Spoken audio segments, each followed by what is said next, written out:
มีซอยซื้อรถไถให้มักนาวยังลืมซื้อเลยคือรถไถพัฒนาได้ที่ว่าสิสมทบไปซอยเขาก็ซื้อรถไถนาให้มักนาวบอกจุกซื้อผู้ว่าไปเมืองไทยนะเนี่ยเราจะเอาพวกเรามาคืนนะเฮ็ดยังบ่ได้เด้เขามัดเขาผูกติงบ่ได้ว่าบ่ได้เฮ็ดยังบ่ได้ต้องว่าตามเขาจะว่านะกำลังแดงนี่ที่เขามัดเขาผูกไปเด้เขาพาไปเขาก็นี่เขาทงเขาเปิดมีแต่บ่วนนี่แหละค่อยมันบ่มีหยังนี่เด้มันบ่ได้ดีเด้ภาคนึงก็เสียไปแดงๆแล้วก็บ่ได้วนข่อยหรอกเขาคันย่อว่าข่อยนี่บ่ดีหรอกเขาก็ให้แดงๆสร้างข่อยนะคันย่อยให้แดงๆสร้างข่อยก็จะแยกข่อยออกนี่เขาจังแดงตามข่อยรู้สึกนี่ข่อยก็เขาบ่อยากข่อยอยู่ซื่อๆบ่อยากวนหยังเลยนะนี่รักษาเงินข่อยนี่แหละดีที่สุดก็รักษาใจบ่เฮ็ดไปสั่งบ่มีหยังสิลงกับจักรเจ้าว่าหยังก็บ่แพ้เขาเจ้าดอกเขาเก่งเพิ่นเอาความคิดตัวมาชนะข่อยเขาบ่มักบ่มีหยังสิวันจักรเจ้าเพราะว่าเขาพูดแดงๆไว้เขาโยดแดงๆเอาเงินข่อยมีแต่บ่ได้เฮ็ดไปสั่งมีแต่บ่อยากวนคันเซาแท้ๆก็ได้นะอยู่ซื่อๆสิตัวแดงอยู่เฮ็ดจังได๋ได้เขามัดไว้เด้หน้าเจ้าพายมันเหมือนสมควรคือว่ามีผัวแบบผัวเป็นไงปัดเขานั่งในโอพังคอยว่าขโยเด้ก็ไอ้ปิจักซีเฮ็ดนี่นะมีแต่รักษาเงินแล้วไม่มันหายนี้แล้วเงินนี่ตัวนี้สำคัญในเงินคอยมีจังสันแล้ว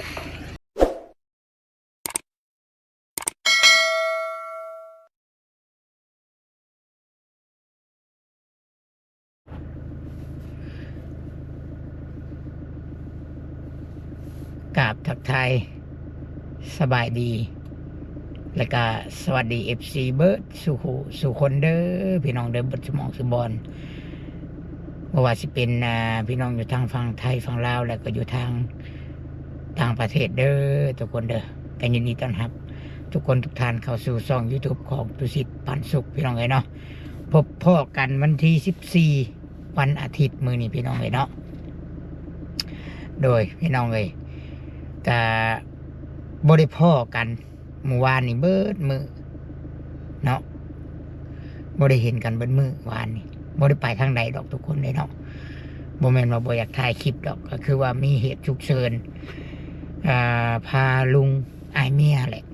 พาอ้ายของเมียไปห้องหมออาการเราก็แย่ลงทุกคนเลยเนาะเพราะว่าไปหาหมอใดก็เพิ่นก็เว้าคือกันเบิดว่าปัวบ่ได้มีแต่เฮ็ดได้อย่างเดียวก็ให้กำลังใจลาวกับเพิ่งสิ่งศักดิ์สิทธิ์แล้วเนาะล่าสุดก็ไปห้องหมอเวียดเมื่อวานนี่ไปห้องหมอลาวเวียดก็เพิ่นซองเพิ่นเอ็กซเรย์เบิ่งนั่นเราก็เป็นโรคหัวใจพิวทุกคนไอ้เนาะโรคหัวใจพิวแล้วก็แบบว่าอันหัวใจแล้วมันใหญ่เฉพาะเราจะมีอาการเมื่อยว่าในหนึ่งกับเมื่อยย่างในหนึ่งกับเมื่อยทุกคนเลยเนาะก็เลยว่าบริถ่ายคลิปให้ทุกคนเบิ้งต้องขอโทษพี่น้องเด้อคิดฮอดอยู่แล้วก็เลยบริถ่ายคลิปมาแหละเมื่อวานนี้นะทุกคนเลยเนาะมื้อนี้ก็ได้ถือโอกาสเนาะวันที่14ตอนเช้าพี่น้องมื้อนี้ถือโอกาสได้ถ่ายคลิปให้ทุกคนเบิ่งซะเนาะกำลังจะเดินทางทุกคนเลยก็จะได้ขออนุญาตว่าในรถไปนำเด้อคลิปนี้เด้อมีหลายบอนสิไปมื้อนี้มีข่าวดีเนาะข่าวร้ายกับอาการลุงนั่นแหละเดี๋ยวจังไปอัปเดตอาการลุงเนาะอันนี้เอาคลิปเป็นข่าวดีซะเนาะข่าวบดีก็เดี๋ยวจังว่ากันอีกบัดมาบ้านก่อนทุกคนเนาะตอนนี้กำลังจะเดินทาง ก็คือกำลังสิเดินทางไปเอาของฝากอ่าจากเมทิพเนาะจากเมทิพฝากมาของฝากจากอเมริกาแต่ว่าเมทิพเราซื้ออยู่ลาวนี่แหละพี่น้องเนาะเป็นของขวัญวันเกิดให้หลานสาวสุดที่รักของเพิ่นเนาะเป็นของขวัญให้โมนี่โบฮู้คือกันว่าเมทิพเพิ่นสิซื้อหยังให้แต่เมทิพให้ไปเอาเมทิพส่งบินมายังมาให้เรียบร้อยเลยเมทิพให้ไปเอาตัวสิจะกำลังสิเดินทางไปเอาพี่น้องเนาะก็ขอบบุญขอบคุณเด้อเมทิพเด้อที่ฝากของขวัญวันเกิดมาให้อันน้องโมนี่เด้อขอให้อีเมสุขภาพแข็งแรงเด้อบุญรักษาเทวดาคุ้มครองเด้อขอให้เงินไหลนองทองไหลเข้าตลอดขอให้ร่ำรวยกว่าเก่าบุญกุศลที่ลูกได้เฮ็ดได้สร้างได้ไปหาช่วยเหลือคนยากคนจนกะขอให้บุญคำนำชูเด้อแม่เอ้ยเนาะพอรู้และแม่ทิพย์อยู่สหรัฐอเมริกาถูกและกะเบิดทุกคนเนาะปู่ย่าพ่อแม่ทุกท่านที่บ่ได้เอ่ยน้ำก็มีบางท่านเพิ่นก็บ่อยากเอ่ยน้ำเด้อพี่น้องเอ้ยเนาะแต่ว่าเพิ่นก็อยู่เคียงข้างตัวชิดเนาะ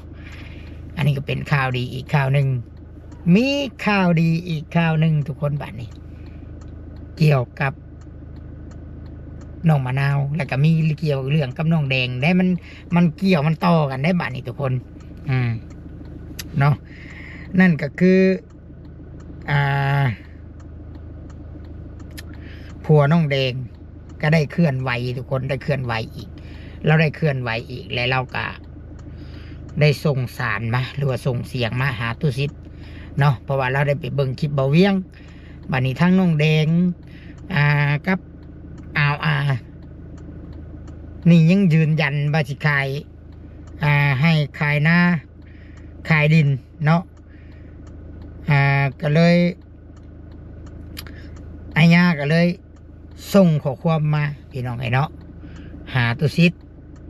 เนาะหลายอย่างอยู่เนาะเดี๋ยวสิเปิดให้ทุกคนฟังน้ำกันเนาะในเมื่อทุกคนพร้อมนะเดี๋ยวสิเปิดฟังน้ำกันเด้อถือว่าไอ้ย่าเราเบิดกำลังใจแห้งเลยทุกคนบ่อยง่ายใช่เราเบิดกำลังใจเขาก็บ่ฮู้ดอกเรื่องราวที่ไปแต่งงานแต่งดองหรือว่าใครอยากตัวอย่างกันตัวสิทธิ์บ่ห้ามฮู้น้ำเลยกะบ่ได้พร้อมพูนเพียงพี่แต่ในมุมของไอ้ย่าน่ะเราว่าเราเบิดกำลังใจแล้วเราเฮ็ดดีที่สุดแล้วเราส่งเงินสุขคำให้เมียแล้วก็บ่เคยเห็นความดีแล้วเราว่าคือเห็นแต่เงินน้ำเล่าบ่ง่ายจิตใจเราอยากถอยแล้วตัวสิทธิ์ว่าอยู่ถาว่ายังบ่หันหน้าคุยกันล้มกันทั้งทั้งก็ยังบ่ว่าเข้าใจกันน้องแดงเนี่ยก็บ่อ่อนบ่โยบใส่กันนี่ถือว่าคนที่เสียหายเนาะคนที่จะเสียใจอีกอะล้วนแล้วแต่บ่ง่ายกับน้องแดงจากที่มีคนส่งเงินมาใส่กะถ้าไอ้ญาเราเงียบไปเลยกะแล้วเนาะบ่ซั่นซะสิไปนำเราใช้เราอยู่อเมริกาพุ่นเนาะกับบุตี้เราได้คันว่าอันบ่เข้าใจกันนะว่าง่ายแล้วคือเรื่องหน้าเราก็ห้ามบ่อยากให้ขายเนาะแต่ก็ยังยืนยันว่าจะขายน้องแดงก็เดี๋ยวฟังเสียงน้ำกันเด้อทุกคนเด้อเมนอาจจะขายยาเรื่องนี่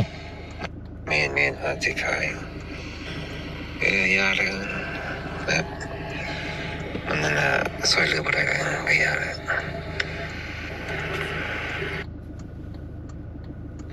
มีซอยซื้อรถไถให้มักนาวยังลืมซื้อเลยซื้อ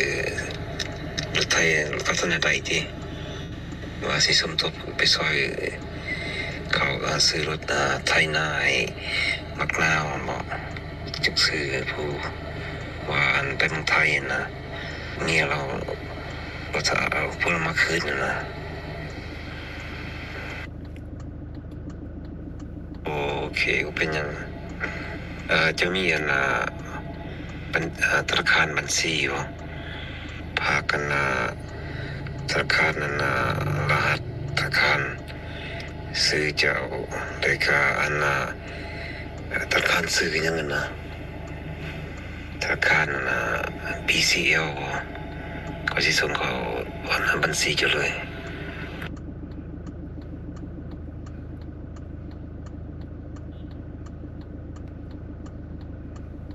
เอาอันธนาคารเจ้าซื้อธนาคารเจ้าและแต่บ่แม่นเดี๋ยวนี้อีก 2-3 มื้อก่อนเบิ่งคำก่อนอันรถไทยยังเหลือเท่าไหร่ฮะอันยังหลายเติบบ่ คือตอนนี้เนาะเดี๋ยวจังว่าเนาะพังเสียงเบิดก่อนซะทุกคนเนาะเดี๋ยวจังอธิบาย แม่จะทายอันบัญชีเจ้าปึ้มมันนะมีชื่อเจ้านำแล้วก็อันรหัสอันธนาคารอยู่นะเขาสิส่งเขาแล้วก็โทรศัพท์จังได๋เขาว่าต้องตีโทรศัพท์เจ้าเขานะโทรศัพท์จังได๋ซื้อจังได๋ธนาคารซื้อหยัง BCL บ่นะเป็นจังซั่นนะโอ้ข่อยกับบางแดงเนี่ยบ่เฮ็ดจังบ่ได้เด้เขามัดเขาผูกติงบ่ได้เว้าบ่ได้เฮ็ดจังบ่ได้ต้องว่าตามเขาเจ้าเว้านะกับบางแดงนี่ที่เขามัดเขาผูกไปเด้เขาพาไปเขาก็เงินเขาทงเขาเบิดมีแต่อันบ่วนนี่แหละข่อยมันบ่มีหยังนี่เด้มันบ่ได้ดีเด้ภาคนึงก็เสียไปบางแดงเราก็บ่ได้วนข่อยหรอกเขาคันย่อว่าข่อยนี่บ่ดีหรอกเขาก็เฮ็ดแดงๆสร้างข่อยนะคันย่อยให้แดงๆสร้างข่อยก็สิแยกข่อยออกนี่เขาจังแดงตามข่อยรู้สึกนี่ข่อยก็เขาบ่อยากข่อยอยู่ซื่อๆบ่อยากวนหยังเลยนะนี่รักษาเงินข่อยนี่แหละดีที่สุดก็รักษาใจบ่เฮ็ดไปสั่งบ่มีหยังสิลงกับจักรเจ้าว่าหยังก็บ่แพ้เขาเจ้าดอกเขาเก่งเพลึกเอาความคิดตัวมาชนะข่อยเขาบ่มักบ่มีหยังสิหวันจักรเจ้าเพราะว่าเขาพูดแดงๆไว้เขาอันยั่วแดงๆเอาเงินข่อยมีแต่บ่ได้เฮ็ดไปสั่งมีแต่บ่อยากวนคันเซาแท้ๆก็ได้นะอยู่ซื่อๆสิตัวแดงๆอยู่เฮ็ดจังได๋ได้เขามัดไว้เด้นายเจ้าพายมันเหมือนสมควรคือว่ามีผัวแบบผัวเป็นใหญ่ปัดเขานังในกับพังข่อยว่าขยัวเด้ก็ไอ้ปิจักซีเฮ็ดนี่นะมีแต่รักษาเงินและไม่มันหายหนี้และเงินนี่ตัวนี้สำคัญในเงินข่อยมีจังซั่นแหละ ฟังชำนี้พอทุกคนเลยเนาะ